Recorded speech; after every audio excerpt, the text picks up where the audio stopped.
ভ্যাকেন্সিটি আসিছি military college of EME. তো এইথিরে যে আপনার ভ্যাকেন্সি আসি থাকে অফলাইন মাধ্যমে এই ফর্মটি আপ্লাই হয়ে থাকে এবং বহুত কম পোস্ট আসি থাকে, বহুত কম পিলা ফর্ম আপ্লাই করে থাকে। যেহেতু অফলাইন মাধ্যমে এই ফর্মটি আপ্লাই হয়ে থাকে তো কম্পিটিশন মধ্যে বহুত কম দেখা মিলি থাকে। এবং যদি আপনার এই ফর্মটি আপ্লাই করছেন, যদি আপনার এডমিট কার্ড আপনার পোস্টারে আপনার পাখক আসুচি তাহলে বহুত চান্সেস রয়ে থাকে এইথিরে আপনার সিলেকশন হয়ে যাবার। তো ସବୁକିଛି ସମ୍ପୂର୍ଣ୍ଣ ଭାବରେ ଜାଣିବା ଆପଣମାନେ ଭିଡ଼ିଓଟିକୁ ସମ୍ପୂର୍ଣ୍ଣ ଭାବରେ ଦେଖନ୍ତୁ, ସବୁକିଛି ଜାଣିପାରିବେ ଯେ ଏଇଥିରେ ଆପଣମାନେ ଏହି ଫର୍ମଟିକୁ ଅଫଲାଇନ୍ ମାଧ୍ୟମରେ କେମିତି ଆପ୍ଲାଏ କରିବେ, ଏଥିରେ ଆପଣଙ୍କର ସିଲେକ୍ସନ୍ ପ୍ରୋସେସ୍ କ'ଣ ରହିଛି, ଆପଣଙ୍କର ବୟସ କ'ଣ ରହିଛି, ଶିକ୍ଷାଗତ ଯୋଗ୍ୟତା କ'ଣ ରହିଛି, ତ ସବୁକିଛି A to Z ଜାଣିବା। ଆପଣମାନେ ଭିଡ଼ିଓଟିକୁ ସମ୍ପୂର୍ଣ୍ଣ ଭାବରେ ଦେଖନ୍ତୁ ତ ସବୁକିଛି ବୁଝିପାରିବେ। ତ ଏଇଟା ହେଲା ତାର ଅଫିସିଆଲ୍ ନୋଟିସ୍। ପ୍ରଥମେ ଜାଣିବା ବୟସ ବିଷୟରେ। ତ ଏଇଠି ଆପଣମାନେ ଦେଖିପାରୁଥିବେ ଆପଣଙ୍କର ଯେଉଁ ବୟସ ରହିଛି 18 ବର୍ଷରୁ 25 ବର୍ଷ ପର୍ଯ୍ୟନ୍ତ ଆପଣମାନେ ଏହି ଫର୍ମଟିକୁ ଆପ୍ଲାଏ କରିପାରିବେ। ତା ସହିତ ଏଜ୍ ରିଲାକ୍ସେସନ୍ ମଧ୍ୟ ରହିଛି। ଓବିସି କ୍ୟାଟେଗୋରୀରୁ ଯଦି ଆପଣମାନେ ବିଲଙ୍ଗସ୍ ହେଉଛନ୍ତି ତାହେଲେ ଆପଣଙ୍କୁ 3 ବର୍ଷର ଏଜ୍ ରିଲାକ୍ସେସନ୍, 18 ବର୍ଷରୁ ଆପଣମାନେ 28 ବର୍ଷ ପର୍ଯ୍ୟନ୍ତ ଏହି ଫର୍ମଟିକୁ ଆପ୍ଲାଏ କରିପାରିବେ। ଯଦି ଆପଣମାନେ SC ST ହେଇଥିବେ ତାହେଲେ ଆପଣଙ୍କର ବୟସ 5 ବର୍ଷର ଏଜ୍ ରିଲାକ୍ସେସନ୍ ରହିଛି। ଆପଣମାନେ 18 ବର୍ଷରୁ 30 ବର୍ଷ ପର୍ଯ୍ୟନ୍ତ ଏହି ଫର୍ମଟିକୁ ଆପ୍ଲାଏ କରିପାରିବେ। ତାପରେ ଜାଣିବା ସ୍ୟାଲେରୀ ବିଷୟରେ।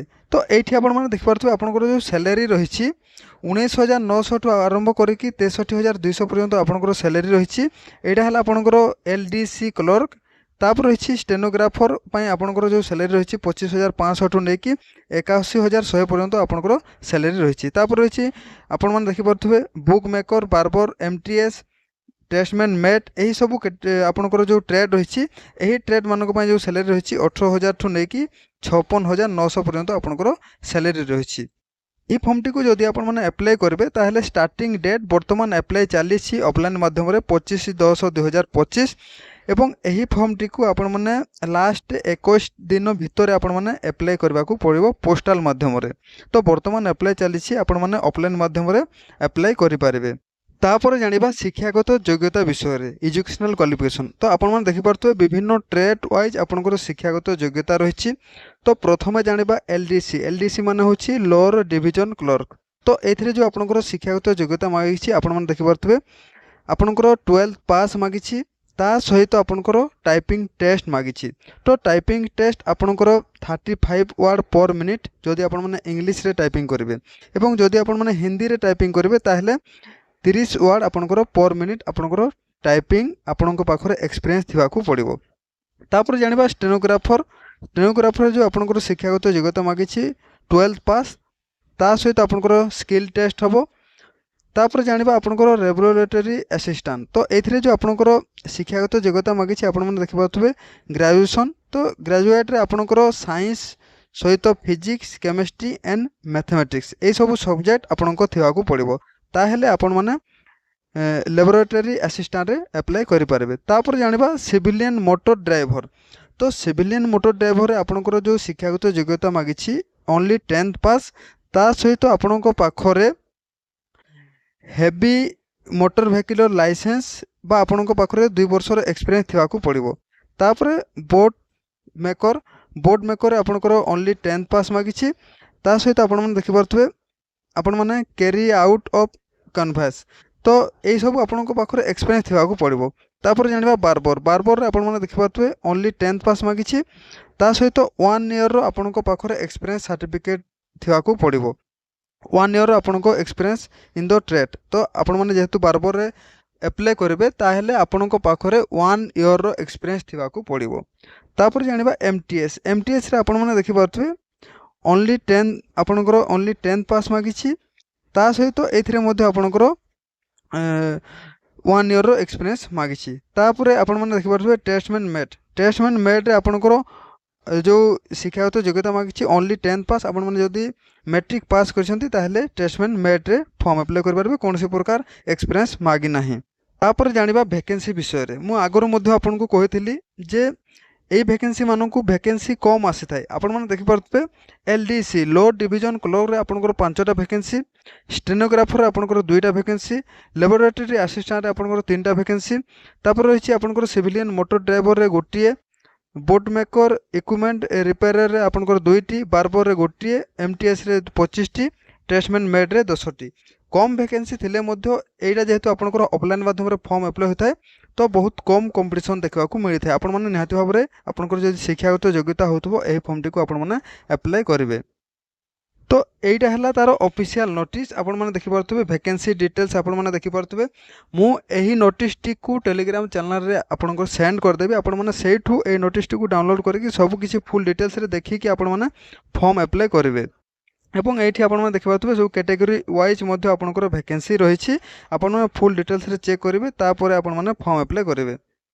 तापर जानिबा सिलेबस विषय तो ये जो आपंकर सिलेक्शन प्रोसेस रही है प्रथम आपंकर रिटिन एग्जाम होता है तापर सेकेंड आपंकर डॉक्यूमेंट वेरिफिकेशन होता है तापर आपंकर फाइनल मेरिट लिस्ट आसी थाए। तो प्रथमे जानिबा सिलेबस विषय तो ये आपने देखिपे आपण मैंने जदि एलडीसी क्लर्क तापर आपण मैंने स्टेनोग्राफर यही सब ट्रेड रे आपण मैंने जदि फॉर्म अप्लाई करछंती ताहेले आपणकर जो सिलेबस रहिबो आपण मैंने देखिपे चारिटा टॉपिक रो आपणकर क्वेश्चन आसीबो। गुटे हला आपणकर रीजनिंग आ गुटे हला जनरल अवेयरनेस आ गुटे हला आपणकर जनरल इंग्लिश आ गुटे हला न्यूमेरिकल एप्टीट्यूड। तो 25टा लेखे आपणकर क्वेश्चन आसीबो 25 मार्क रहिबो टोटल ऊपर 150 मार्क रो एग्जाम होबो।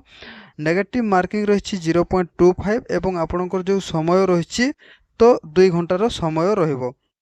तापर जानिबा आपण मैंने देखिपे बुक मेकर तापर इक्विपमेंट रिपेयर तापर बार्बर एमटीएस टेस्टमेंट मेड यही सब ट्रेड आपड़ी फॉर्म अप्लाई कर जो सिलेबस आपने देखिपे जनरल इंटरनेट रीजनिंग रु 50टा क्वेश्चन आसीबो 50 मार्क रो एग्जाम होबो। तापर रही जनरल अवेयरनेस 50टा क्वेश्चन आसीबो 50 मार्क रो एग्जाम होबो।